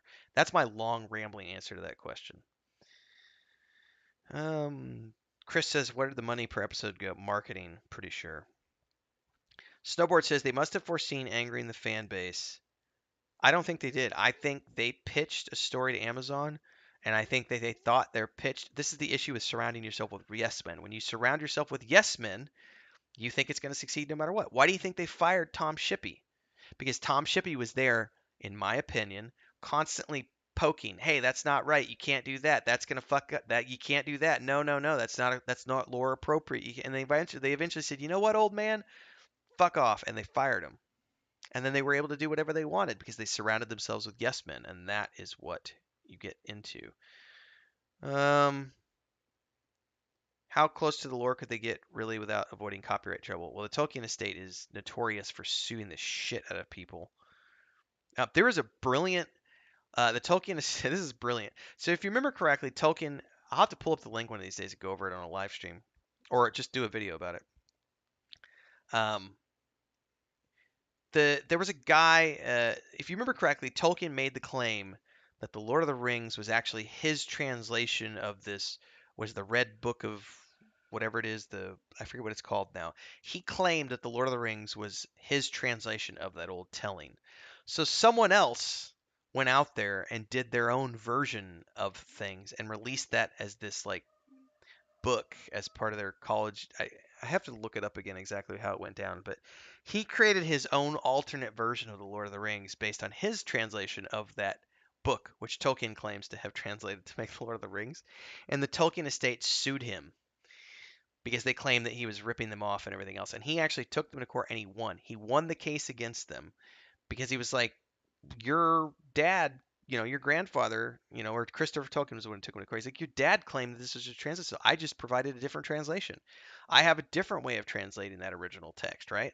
And he actually won the case. It's a really funny thing here. There are 100. Chris says there's 100 stories they could tell from the appendices. I agree. And still follow the lore. I totally agree. I've covered that before in some of my past videos. 100 different answers? Absolutely. Snowboard says I'll have to go back to the books and review the appendices. How closely they can mirror the Silmarillion before a token estate lore sees dollar signs. They can get pretty close because they can touch anything they want from the appendices. The show required fans to put in a lot of forehead protection. Lawsuits may fly soon, possibly. I want to sue to get my 8 hours of my life. Alex says I need therapy. It almost made me go back to drinking. Chris says when they didn't find these stories in any books, they'll be disappointed. Yep. Grogan says, yes, I went out and got the Silmarillion and Unfinished Tales as a result of Rings of Power. I haven't tried reading them since a failed attempt as a kid. Hey, man, that's great. ROP ended up being an expensive commercial for some books. Yep. The Red Book of Westmarch. That's the one, Chris. All right, guys, I'll be right back. I need a quick bio, and then we will continue. Hang on.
All right.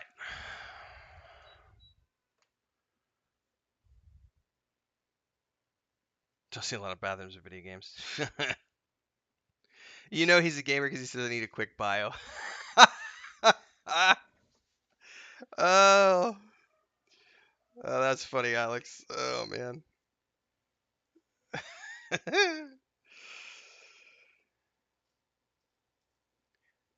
Remy says people say the show is visually stunning. I feel the opposite. They have a few shots of some pool cues, but spend the majority of the scenes on the same room, same pose. I don't disagree, Remy. I think I covered this in a previous episode. Like some of the CGI shots look good, and other ones, like it obviously there was one shot in particular that finally felt like it opened up, and that was the I can't remember if it was episode 5 or 6. It's the one where Nori's family is like going off on the migration and Poppy's singing the song. It was the first moment that felt real to me in the whole show. So Poppy's singing this song. It's very hobbity. It's a very pretty song.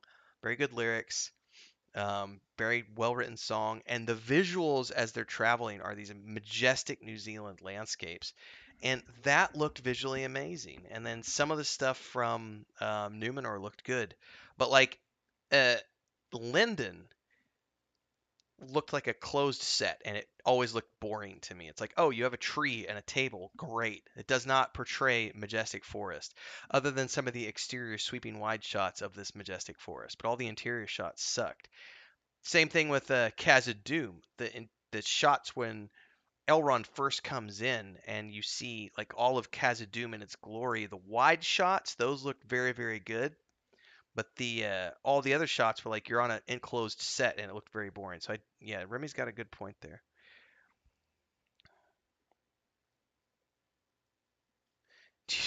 Acknowledging the elves take a dump might ruin the magic of Middle Earth. It might ruin the magic of my shows. Remy says they don't show us around these locations. It's just here's a glimpse so we can check the visuals box. It's not good enough. You're not wrong. It's so true because one of the things I loved about Peter Jackson's films was they did use sound stages, but a lot of what they did, like especially if you've ever watched the extended editions, uh, documentation DVDs, they did so much physical locations, um, like the forest where they shot the end of the Fellowship of the Ring, and they talk about how Sean Bean has a fear of helicopters, and so he would do this like 2-3 kilometer hike up the waterfall every day because he didn't want to get in the helicopter, and so he would be in full set. And they'd be riding up in the helicopter and looking down and seeing Sean Bean like an ant, struggling up the hillside. Um, they shot so much on physical locations, and I've talked about this in a non one of my non Rings of Power videos. I did a video on the importance of visual effects versus practical effects, like digital VFX versus physical. Frank Oz, who did Yoda and Miss Piggy and all this amazing stuff over the years, he's a brilliant puppeteer. He has a great video that he did probably, I don't know, 10 years ago now, maybe 5, 10 years ago, where he does an interview where he's talking about, he had some arguments with George on the prequel films when they were using like CGI versions of Yoda versus physical Yoda because the physical Yoda always is, there's this idea that the eye can tell when something is fake. So no matter how good the CGI is, your eye is telling you that doesn't look quite right. Something feels off to that. Whereas when it's shot on a physical location, your eye recognizes that as physical, and so there's no disconnect. You're watching it, you're immersed in it.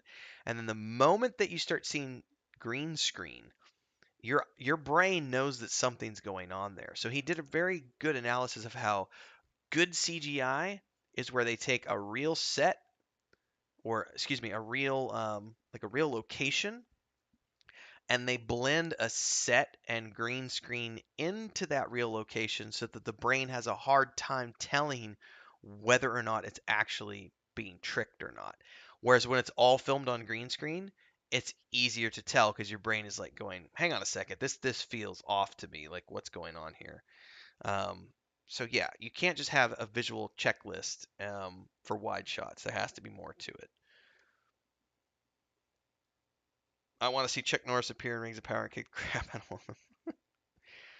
It's a good recommendation. You've never seen all the extras and extended editions. I agree. Those things are amazing. Says the duo's aim here is as high as it gets. They want a classic that's watched over and over, like Jackson's trilogy. That's not going to happen. Says when we talk about the measure of success, what matters to us is if it's entertaining enough that people are digging into it and debating it. Well, we're definitely debating it, but not for the reasons that they want us to be debating it. They believe their debut season will be viewed even more positively as more episodes unfold with secret. Oh my God! Hang on, I did not catch this. I've read this article through like 3 times and I never fucking caught this. Hang on. This is a trigger moment for me, and not in a bad way, but just makes me laugh. A trigger is, and it makes me laugh here. Um, we believe the debut season will be revealed even more positive as more episodes unfold, with secrets yet to be revealed that will shift how the early episodes play upon second viewing. Holy fuck, do the balls that these guys have thinking that they're mystery. I literally just covered this in Saturday's episode, the mystery box episode. You cannot have a mystery box. You can't have mystery boxes in shows where the intellectual property is known intimately by fans. Wheel of Time, right? It could be any of you. Any of you could be the Dragon Reborn. No, it fucking can't. The Dragon Reborn is a man.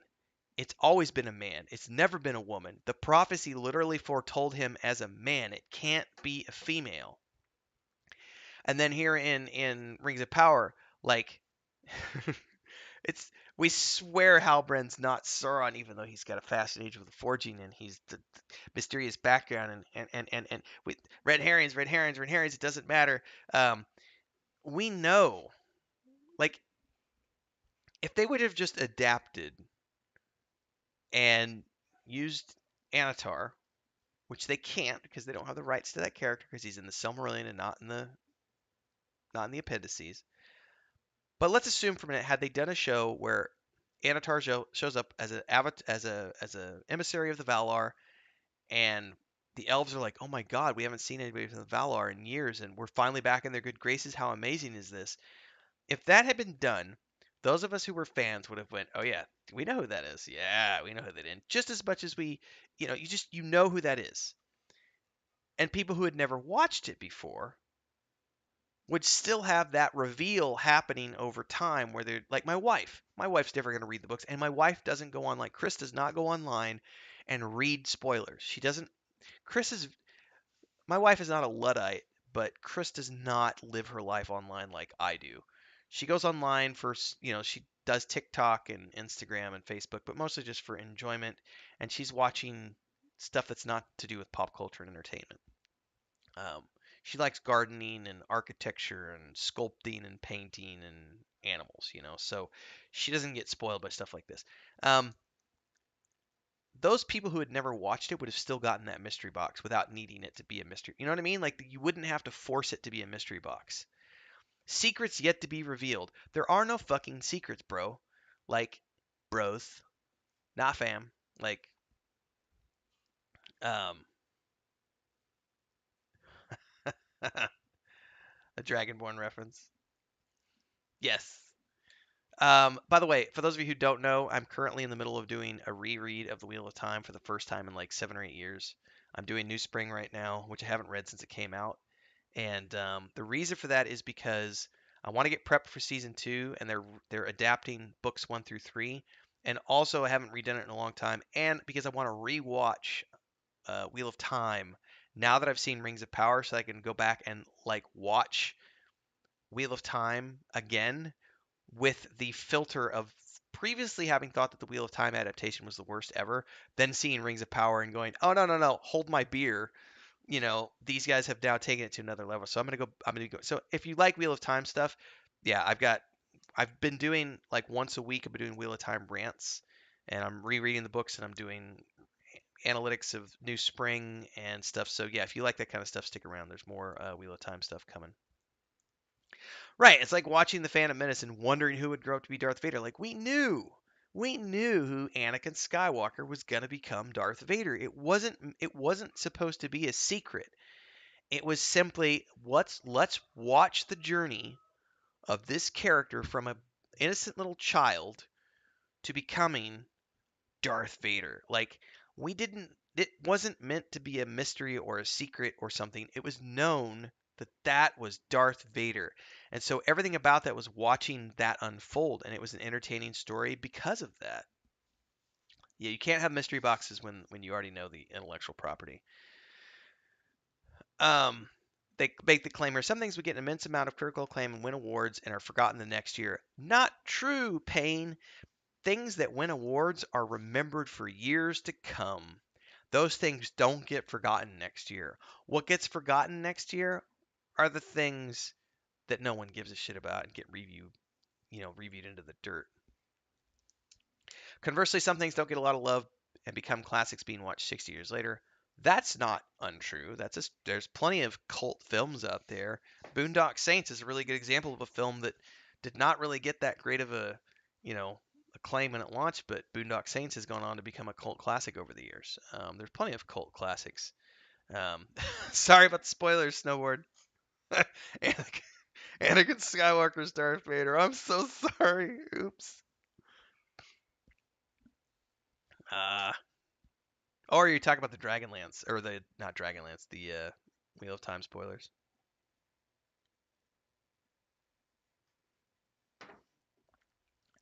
They show that the writers have known North. You're not incorrect.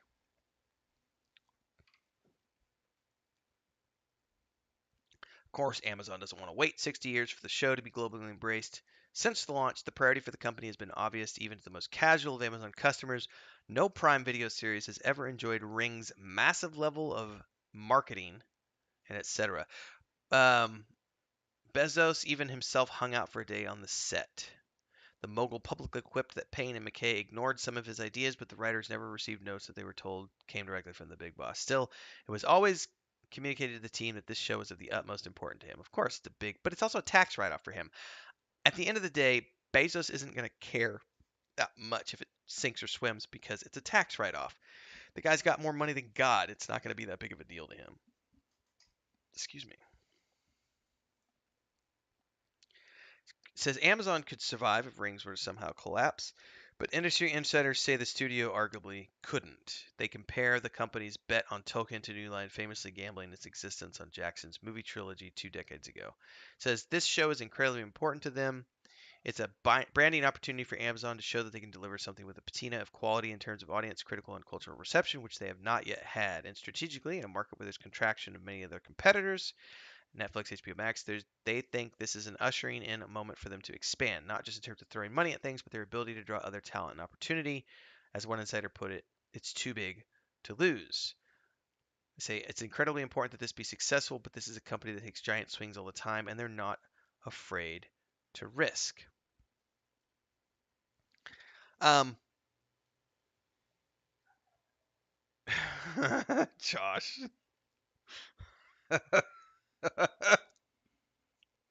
Spoilers. Um, at the end of the day, um, I don't think Amazon Studios will fold if Rings of Power fails. They took a risk. If it doesn't pan out, no big deal.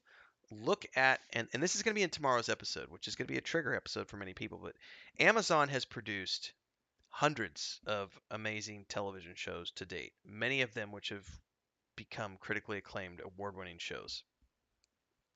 They're not going to shutter overnight just because Rings of Power fails.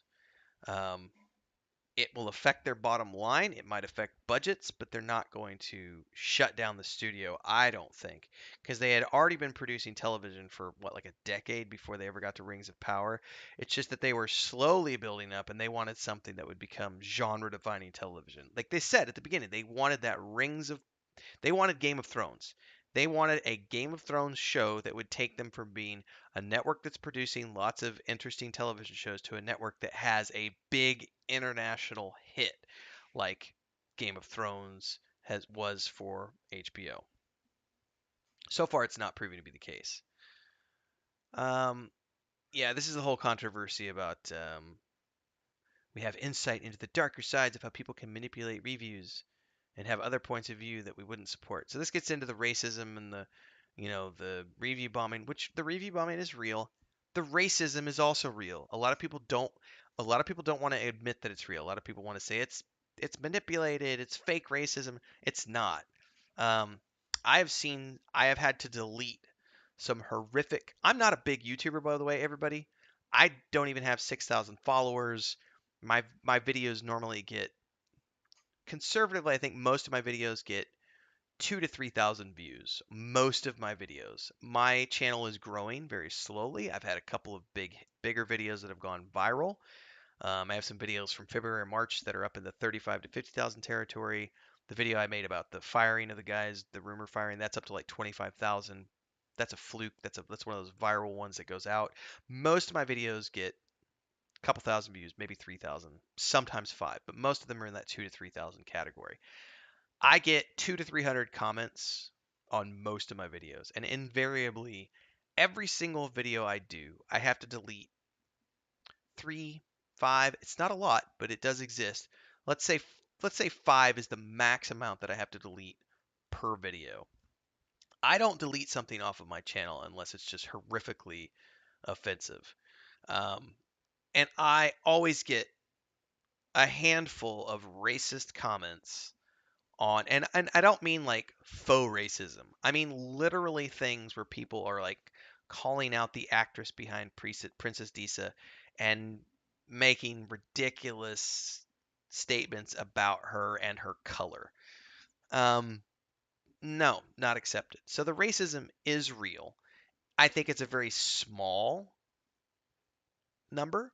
I don't think it's nearly as big of a number. I definitely think that the showrunners and it's a brilliant marketing strategy to make that a bigger thing than it actually is, but that does not diminish the fact that it does exist and you have these actors and actresses from Star Wars and beyond who have completely removed their social media presence because they get so much vitriol and hatred from people.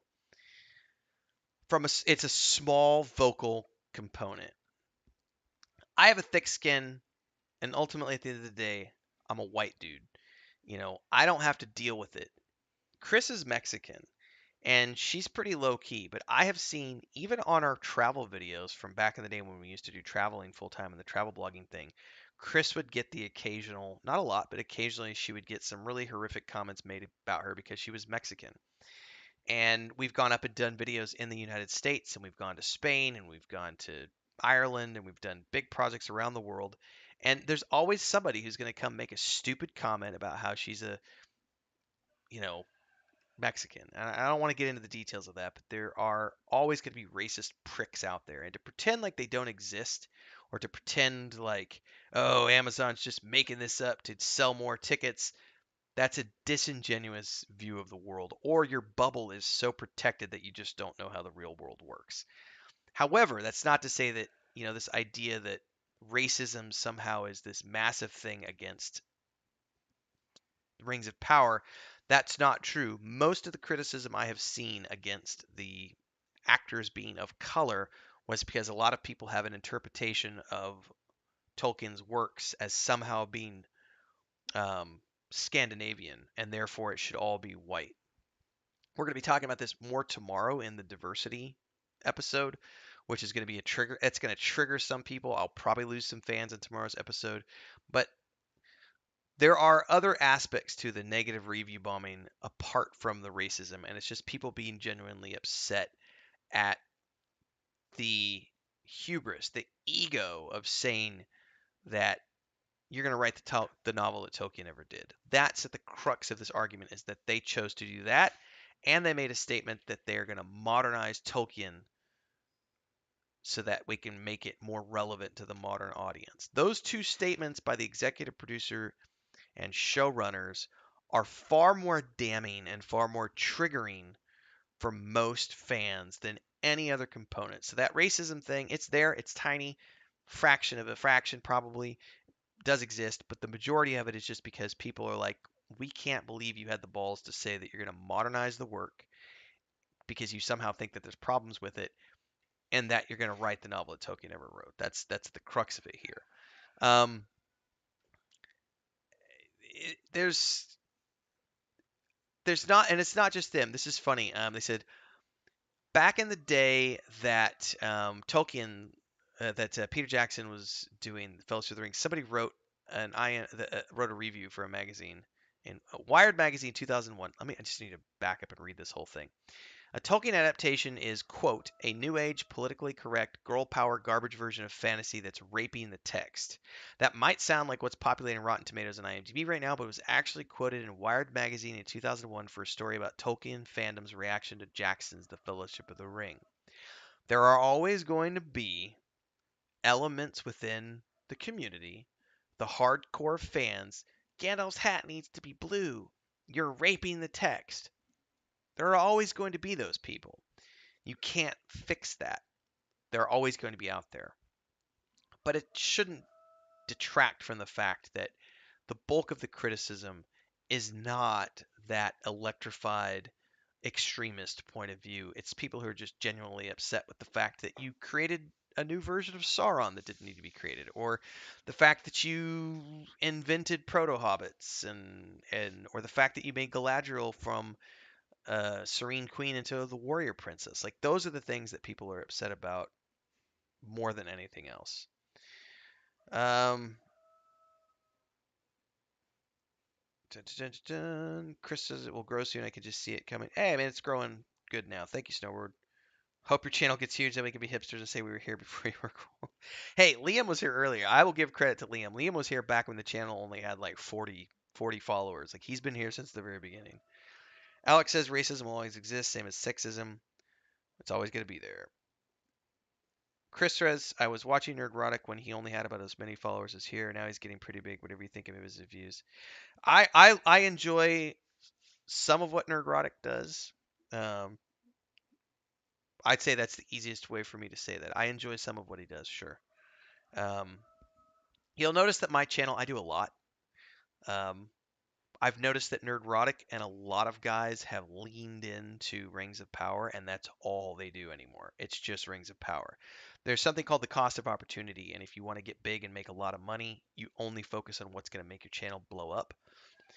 Um, if and some people have leaned into that, and good for them for doing so. I produce one Rings of Power video every day, but if you watch my channel in its totality, I produce 6 to 8 videos every day. I do a Rings of Power video or a Wheel of Time video every morning at 6 a.m. Then I do something else. There's usually a video coming out like every couple of hours. Usually I do discussion videos in the morning where I do like the 15-20 minute discussions or rants.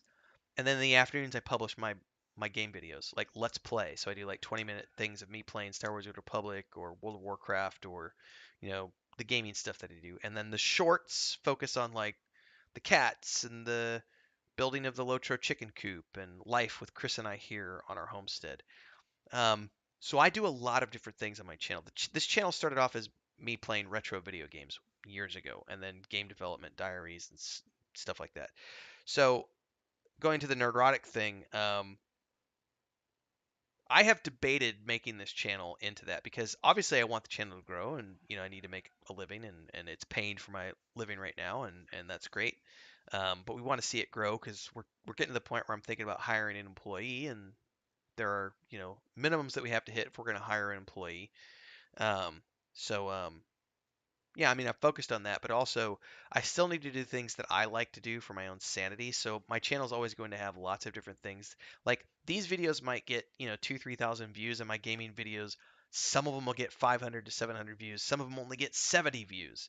And I don't get bothered by that because they're things that are fun for me to produce. And I watch guys like Nerdrotic and everything else, and they've definitely jumped on the hate train for Rings of Power, and they just produce only Rings of Power content.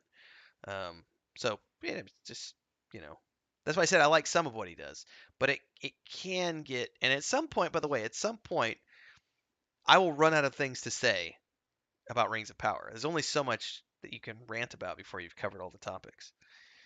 Lucy Lawless was, um, still is, as Josh says. I would agree with that.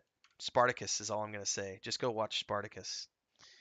I was very surprised that she did that show, but it was her husband and friends that they grew up with. So, being comfortable around the people you've grown up with is natural that you're going to be able to do that in that environment. Snowboard says, I'm reluctant to strawman the motivations of some YouTube channels, but I do get the vibe. Right. I'm trying to be very diplomatic in how I say that because I do like Nerdrotic's content. He and many others, I feel like Disparu and so on and so forth, I feel, and it's a personal opinion, like if you look at what they produce, I would say it's 95% Rings of Power because that's what's getting the views. Um, and subjectively or objectively, however you want to view that, I don't want to say that's their motivation, but it's the opportunity thing. Like you need to make hay while the sun shines. I totally get that.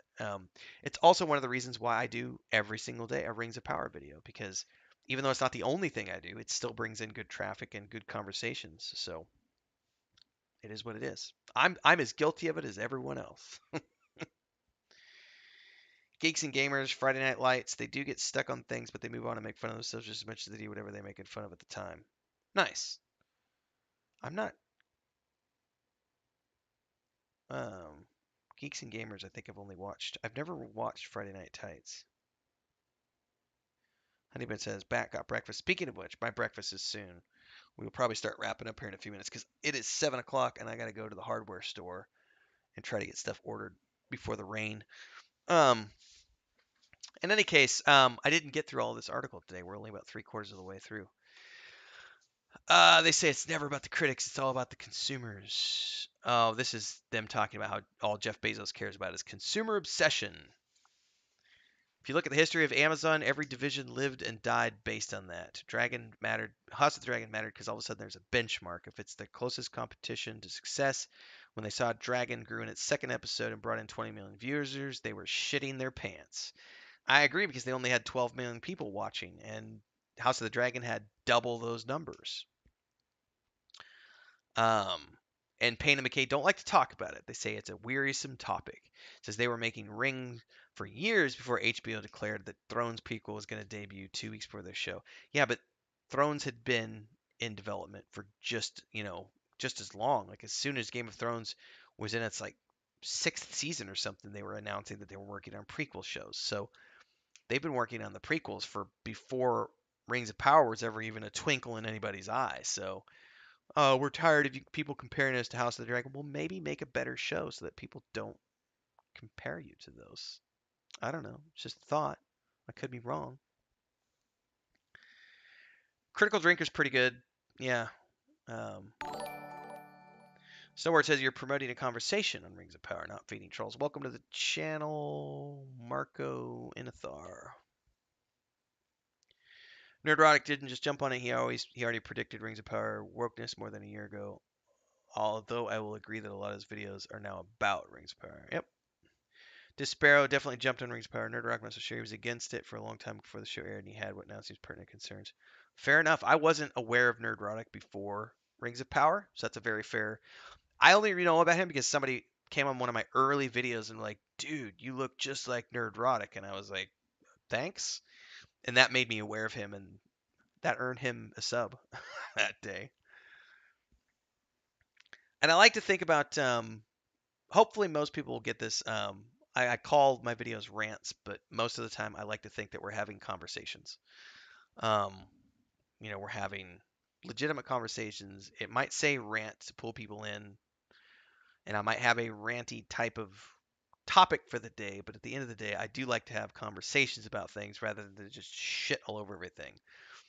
Tomorrow is going to be hard for a lot of people. Tomorrow's episode, which is a pre-recorded episode, tomorrow is going to be a difficult episode for everybody because we analyze the inclusion policy at Amazon, and I just don't share the same viewpoint that a lot of people have that there's some sort of forced woke mandatory um, policy that these companies have and that they're making people adhere to, and we're going to go into that tomorrow. But I guarantee tomorrow is going to be a trigger episode for a lot of people. And then today, this afternoon, assuming um, we get it depends on what happens this morning with the vet and everything else we get back. But I gotta start recording Wednesday, Thursday, Friday's episodes already.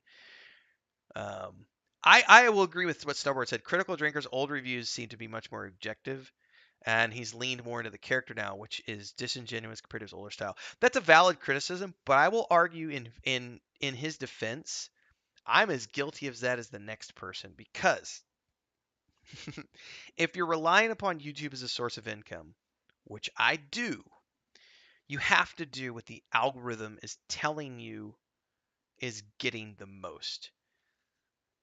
And you can try to stick to your values within that framework.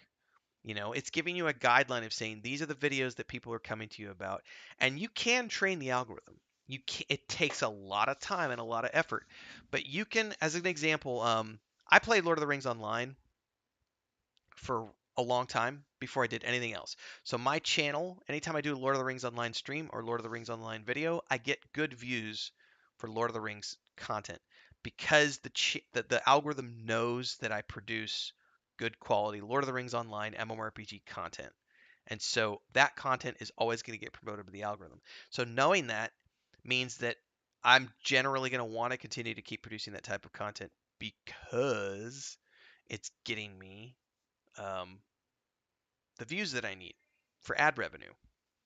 Now, like any other person out there, as a content creator, we rely upon multiple streams of income, which is why I'm always going to be here saying, don't forget the Patreon page, don't forget to do super chats, don't forget to do subscriptions, which a lot of people do. There are a lot of you here who are members and people over at the Patreon page and so on and so forth. That people do super thanks. Like I think my Mondays in Middle Earth videos, even though those get a very small amount of views, like maybe 70 to 100 people view those videos every Monday when those come out as I read through the Lord of the Rings. I get more super thanks on those videos than I do on the big videos that get like 5,000 views. And that's because it's a very passionate audience who's happy to support the fact that I'm reading through the Lord of the Rings. But looking at that criticism, I don't even know if it's so much about being disingenuous as it is to looking at guys like Dr. Disrespect or Asmongold as examples. If the character is getting the views, then you're naturally going to start to lean into that character. And it may not seem like something, it may be a gradual thing that you do, but I think most YouTubers are guilty of that in the sense that um, you're going to do the things that generate the most amount of views and resonate the best with the audience so that you can maintain relevancy in terms of being an entertaining individual for people to watch. I think that that's legitimate for a lot of people. Maybe not all people, but I think that that's a legitimate thing for a lot of people, which might seem as disingenuous to some people. Um, and maybe it is disingenuous. I can't speak to those individuals, but it's definitely a thing where we lean into what's gonna get the most views sometimes. If you deny YouTubers' passion of a hardcore fan being enraged with woke desecrations of their favorite franchises, hang on, I need to reread that. You're saying you think that I deny YouTubers' passion. Hang on, I've got to read that again.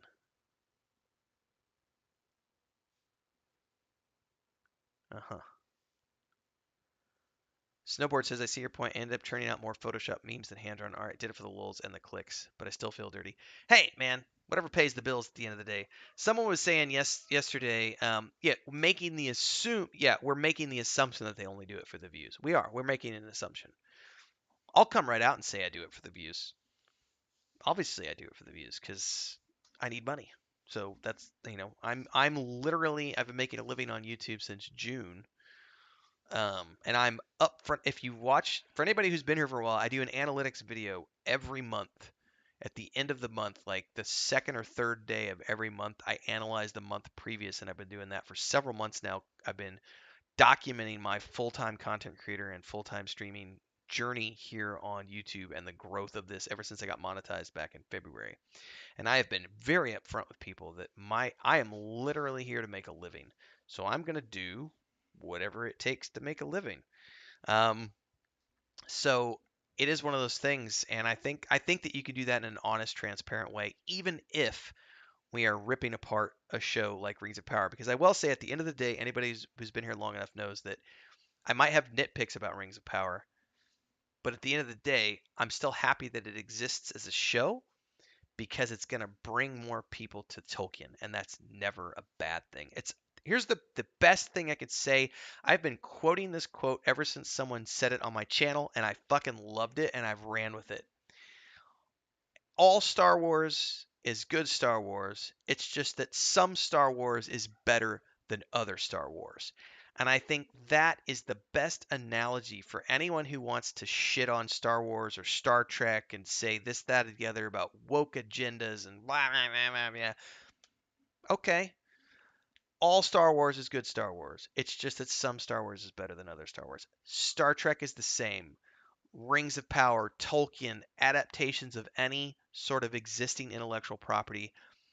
Some is good, some is great. At the end of the day, we should be grateful that it exists because it's always going to push more people to be aware of these franchises, and that is never a bad thing.